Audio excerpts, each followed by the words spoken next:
In this short video, I'm going to explain the BRRRR strategy for you and set out how to make it work in 2021. My name is Mark Lloyd. I'm co-founder of Property Master Academy and I've been a property investor since 2005. You may have seen me on social media already, such as Facebook, LinkedIn, Instagram and Clubhouse, and I regularly write for Your Property Network magazine. But if you're new to this channel, make sure you subscribe and hit that bell icon. We put out new content each and every week and it's all dedicated to you, keeping you on top of your property investing game. Now, I started out using the BRRRR strategy and many successful investors have made their careers on successfully applying this strategy. What it allows you to do is to make maximum use of your available cash, because the thing with investing in property is that you need huge amounts of cash to keep doing deal after deal after deal. But using the BRRRR strategy, as we'll call it, if you do it right, you can keep going on forever. The BRRRR strategy works in any market, in any market conditions, and it stands for buy, refurbish, rent, refinance, and repeat. So let's break this down step by step. So firstly, we've got the B element. Now what we're looking to do here is buy below market value. We're looking to buy at a discount. Now, if you recall from an earlier video I did, I said that you make your money when you buy. And that's never more the case than in this particular strategy, because if you can do that, it's going to make it work that much better. So we're looking to buy property at a discount. And if we can do that, that's one part of equity we've already created. So let's say an example, we've got a market value of a property for £100,000. We managed to secure it for £80,000. That means we've got £20,000 equity already built into that deal. So that's a great start. Next thing we want to do is refurbish it.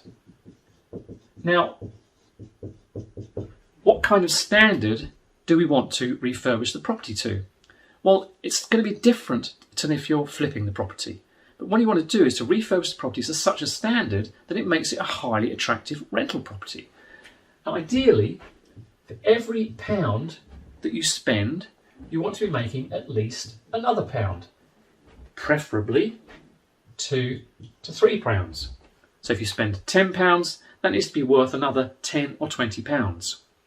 Now, if you do that on a refurbishment, that means you're creating more equity by the extra margin. So you've spent £1, you're adding, let's say, another 2 on top. So that's more equity you've created on top of the fact that you've already bought this property below market value. And if you can do that together, you're in a fantastic position to take maximum advantage of this model. So next one is to rent. Obviously, that speaks for itself. We're looking to rent this out for maximum cash flow, and that's really, not much more I can add on that particular topic. Then the next R is to refinance. Now, refinance, often a lot of people get confused about. When we're buying the property initially, you may not be able to get a mortgage. In fact, many mortgage lenders won't allow you to, or won't lend to you if there's a substantial amount of work needed to do into the property. So you'll have to get bridging finance initially. So when you buy it, you're using bridging finance, but then when you refinance, you'll actually be putting it onto a mortgage.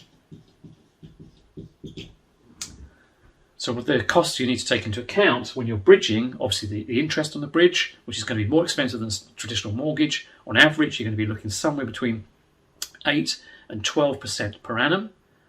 And because of the Council of Mortgage Lenders rules, you can't switch from a bridge onto a mortgage product, usually within 6 months of buying the property. So things that you need to take into account.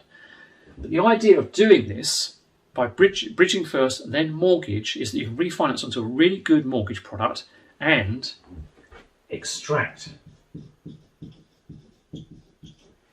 all of your equity that you've built up. Ideally, it's an ideal world. So we've got a discount that we've got the property at in the beginning. We've now built up some equity through the refurbishment. And what we want to do now is extract the money we've spent, so our deposit money, our refurbishment money, extract all that out on the refinance if we can at all, and then of course what we're going to do next is the final R is repeat the whole process all over again. And that's how you can keep going and going and going in property. Now, I've got to tell you, doing this is not easy. Right? I've managed to achieve it a number of times in my investing career, but it's not every single property deal. And I don't want to give you the impression that that's the case.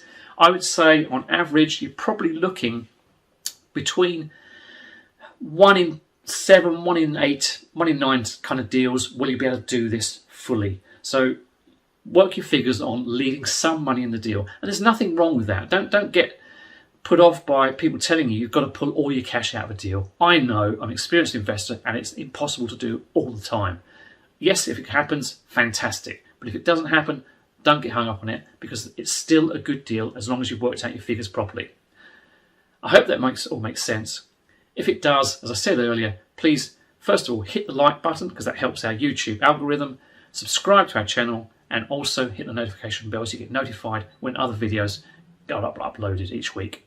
And on your screen right now, there'll be some more videos that will help you in your property investing journey. Thanks for listening.